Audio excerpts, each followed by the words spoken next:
Inside of you there's still a child, not in age but in memory. A child who learned to stay quiet, to be good, to earn love by disappearing. But no matter how much time has passed, she's still there, waiting for you to stop surviving. And finally choose to heal.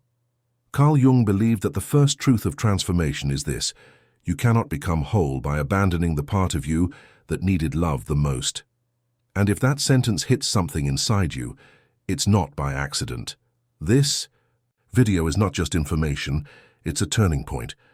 Because today you'll understand the real reason why self-love feels so hard. And what you can do starting now to finally change that. Before we begin, if you're ready to go deeper into this process, not just watch, but heal with intention, there's a companion waiting in the pinned comment below. A guide created to help you reconnect with the part of you that's still longing to be held, seen, and finally understood. And if you're new here, this is a safe place for your soul to breathe. Subscribe now and turn on the bell so you don't miss the next step on this journey back to yourself. Now take a breath, we're going in. The child within that still waits for you. There's a version of you still living in silence, not because she chose to, but because no one ever asked how she truly felt. She learned to adapt, to smile when it hurt, to hide the shaking hands behind perfect performance, to be what everyone needed.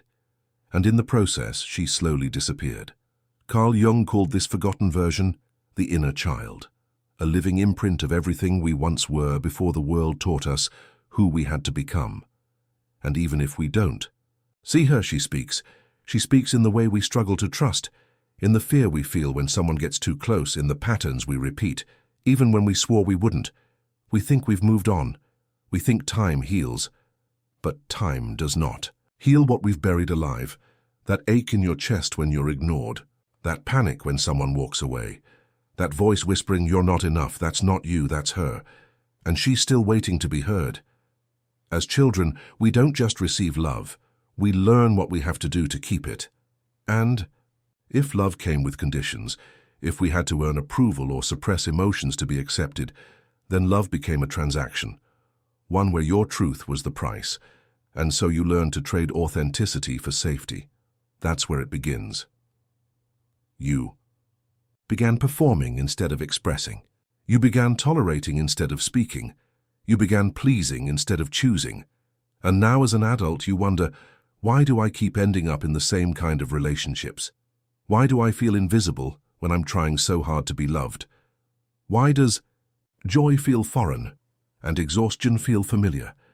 The answer isn't in your current circumstances, it's in the unresolved echo of a child still carrying wounds that were never hers to hold. Jung taught us that the process of individuation, the path back to wholeness, requires that we stop running from these hidden parts and start listening, because no transformation is real if it doesn't include the voice we've silenced the longest. And the inner child? She doesn't speak in logic. She speaks in triggers, in overreactions, in emotional shutdowns, in the tension you feel when someone says, "I love you," and you don't believe it, because somewhere inside you're still waiting for the other shoe to drop. When we're disconnected from her, we live on autopilot. We repeat roles instead of choosing paths. We lose ourselves in people who reflect back the same rejection we learned in childhood. But when we pause, when we dare to ask, where is this feeling really coming from? We unlock the beginning of deep, meaningful healing. Zen wisdom calls this the path of the inner witness, the one who observes without judgment. It's the part of you that watches the chaos without becoming it. It's the calm in the storm that gently whispers, "You are not your pain, you are the one who sees it." That awareness is the key, because when you begin to notice, you begin to change. Instead of saying, "What's wrong with me?" you begin to ask, "What part of me needs care right now?" Instead of spiraling in self-judgment, you begin to offer presence. And presence is what she always needed. She never needed you to fix everything. She never asked you to be perfect. She just wanted to know, am I safe with you now? Healing the inner. Child is not about reliving every moment of pain. It's about giving her what she never received: safety, validation, unconditional love. It's about rewriting the script. Where once she was silenced, now she's heard. Where once she was shamed, now she's accepted. Where once she was abandoned, now she's held. This isn't sentimental, it's foundational. Because your emotional world today is built on beliefs formed when you had no voice to question them. Beliefs like, I only deserve love if I'm good. My needs are a burden. If I show how I feel, I'll be left behind. And if... These beliefs still guide your relationships, your choices, your self-talk. You're not broken. You're operating from a survival map drawn long ago. But now you get to change the map. Not by force, not by denial, but by presence. Start asking yourself, what do I feel beneath the reaction? What memory does this remind me of? If I spoke to myself the way I'd comfort a child, what would I say? These questions won't erase the pain, but they'll open the door to something deeper, compassion, and compassion is the first language of healing. Jung reminded us, what you resist not only persists, it grows. So the more you run from your pain, the louder it becomes. But when you turn toward it with love, it begins to soften. This is the first truth, not that healing is quick, not that it's easy, but that it starts the moment you stop pretending you don't need it. And if you're still here, still listening, then some part of you knows you are not just tired. You are overdue for wholeness, and your inner child is still waiting for you to come home. The shadow that silently shapes you. Not everything that hurts you is loud. Sometimes what drains you the most is the version of yourself you've been forced to play for too long. You smile, you stay quiet, you show up, even when your soul is screaming no. But behind that calm surface, there's a storm you've learned to control. Not because it's healed, but because you've become a master at hiding it. Carl Jung called it the shadow, the hidden self that holds everything we repress to be loved, all your unspoken needs, all your swallowed anger, all the desires. You labeled too much. They don't disappear, they wait. And while you chase approval on the outside, your shadow pulls the strings from within. It's the reason you stay in relationships where you feel unseen. It's why you say yes when every cell in your body wants to say no. It's why you sabotage peace, because peace feels unfamiliar. The shadow doesn't want to hurt you. It wants to protect you, but it protects you using the past. If, as a child, you learned that love was conditional, then rejection now feels like home. If you learned that being quiet meant being safe, then expressing your needs feels dangerous. If you were praised only when you performed, then resting feels like failure, and so you build a life that looks stable, but inside you're tired. Not from doing too much, but from betraying yourself in small ways every single day. That's the silent wound. That's the voice of the shadow whispering, don't change, you'll lose everything. But here's the paradox. What you're afraid of losing is often the very thing holding you back. Because sometimes the person you're clinging to is the one who confirms the belief that you're not worthy. Sometimes the job you can't leave is the one that validates your sense of inadequacy. Sometimes the version of you that looks strong is the one who's most afraid of being seen for real. So, what do?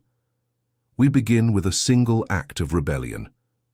Telling the truth to ourselves, not the version we post, not the one we use to cope, the real one.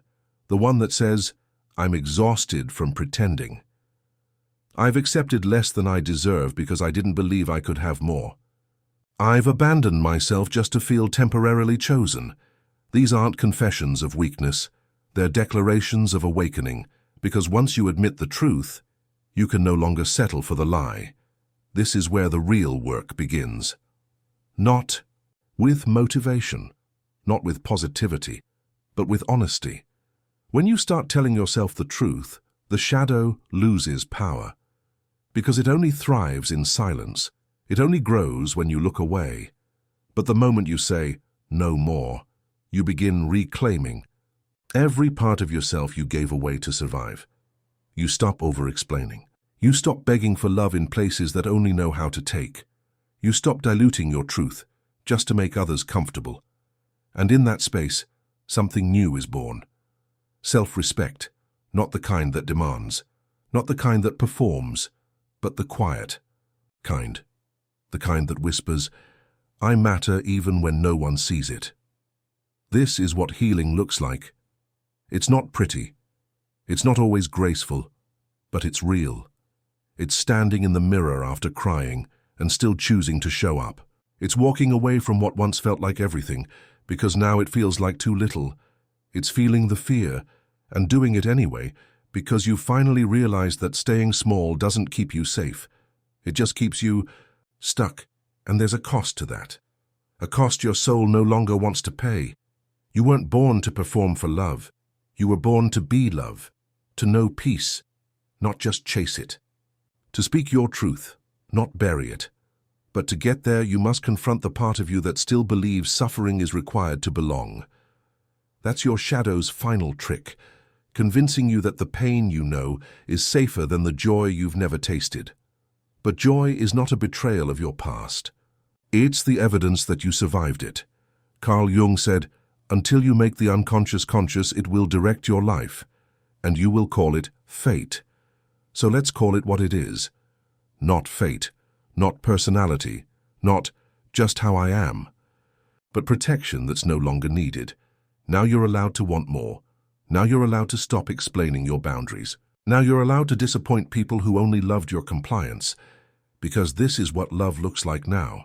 Saying no with peace, saying yes without fear, standing alone without collapsing. You're not becoming selfish. You're becoming sovereign. And when that happens, when your shadow no longer holds the pen, you begin to write a new story, one where self-love isn't a concept, but a practice of showing up for yourself every day in the small, quiet moments when no one's watching. And in that space, you're no longer fragmented. You're no longer afraid of your own depth. You're no longer chasing love, because you've finally remembered where it lives inside of you. When you say enough, your soul begins again. There comes a moment after the breaking, quiet, almost invisible, when the pain softens into space. Not because everything's fixed, but because, for the first time in your life, you stopped lying to yourself. You said enough, and the world didn't collapse. Instead, a deeper silence arrived, the kind that doesn't suffocate, but listens. This is what most people never talk about. The space after the rupture. The days that feel empty.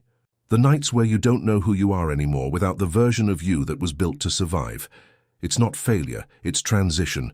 You've shed the mask, you've set the boundary, you've walked away. Now you're here, in the space between who you were and who you're becoming. Carl Jung understood this part intimately. He called it the sacred chaos, the void where the ego dissolves so the self can rise. It feels like loss, but it's actually creation. Something is forming underneath the silence, and it begins with small shifts. You wake up one morning, and the guilt is lighter. You say no, and you don't apologize after. You enter a room, and your first thought isn't, "Do they like me?" but, "Do I feel safe here?" That's the sign. Not fireworks, not grand gestures, just peace. The kind that doesn't perform, because now you don't chase love to feel worthy. You walk in worthiness and let love meet you where you stand. This is the frequency shift. Not the universe rewarding you, but mirroring you. When you were fragmented inside, you attracted people who benefited from that fracture. Now that you're whole, those connections fall away. Not because you push them, but because they no longer match your vibration. And that's okay. Grieve them if you need to, thank them. But don't shrink for them. You're not leaving anyone behind. You're simply choosing not to abandon yourself anymore. That's not cruelty. That's clarity. The moment you stopped begging to be seen, you finally saw yourself. And it changed everything. Now love doesn't mean losing yourself. Now calm doesn't mean suppression. Now presence doesn't mean performance. Now you are the home you were searching for, and here's something no one told you. This version of you, she's unshakable. Not because she's never hurt, but because she no longer runs from her own truth. You've walked through the fire. You've sat in the silence. You've faced the ghost of the girl you used to be. And now, you're here. Not pretending. Not performing. Just here, as you are. That's not just healing. That's sovereignty. And when you live from this place, life begins to respond. People feel your boundaries before you speak. Opportunities appear, not because you chase them, but because you became the kind of person who naturally receives them. Not because you're lucky, but because you're finally aligned. You're not vibrating from lack. You're radiating from truth. And that's the kind of energy the world listens to. Carl Jung said, "Your visions will become clear only when you can look into your own heart." You've done that. And now your vision is no longer clouded by fear or desperation or the need to prove your worth. Now you move differently. You speak slower. You choose better. You know what peace feels like, and you no longer confuse chaos with connection. And here's the most beautiful part. You no longer need anyone to understand your journey, because you finally understand yourself. You're not healed completely. No one ever is. But you are present. And that's what your inner child always needed. Not a perfect you, just a real one. So when the old patterns knock, when the shadow whispers, when guilt tries to convince you that your growth is too much, pause. Place your hand over your heart and say, "I don't live there anymore. I've already returned to myself." And if it feels lonely sometimes, that's okay. That just means you're no longer in places that tolerate your silence. You're creating space for relationships that honor your truth. And they're coming. Not because you're chasing them, but because you're becoming them. Now, every step you take isn't just movement, it's alignment. Every boundary isn't rejection, it's protection. Every act of self-love isn't indulgence, it's revolution. You've done the hardest part. You said enough. You walked through the fire. And now you're rising from your own ashes, not as someone new, but as someone real. So don't go back, even when it's tempting, even when it's quiet. The cost of pretending is too high now. You've tasted freedom. You've remembered your worth. You've held your inner child in her darkest moment and whispered, "I've got you now." And that changes everything. You didn't break. You remembered. Maybe this entire time, you weren't falling apart. You were simply falling inward, not into weakness, but into truth. Because healing isn't loud. It's quiet decisions made in the dark. To stop betraying yourself. To stop settling. To stop surviving as someone you no longer recognize, and now you're here. At the end of this chapter, and the beginning of a life where you don't have to beg for peace. You become it. Carl Jung taught us that transformation doesn't begin with answers, but with honesty. And today, you were honest enough to listen to the part of you that the world taught you to ignore. That's not just courage, that's love. And it's the kind of love that rebuilds you from the inside out. So, if this message found you in a moment of fatigue, confusion, or silence, know this: you were never broken. You were becoming whole. Now it's your turn to keep going. And if you'd like a companion for that path, in the pinned comment, you'll find a guide designed to help you hold on to this clarity, especially when the old patterns come knocking. This video spoke to something inside you.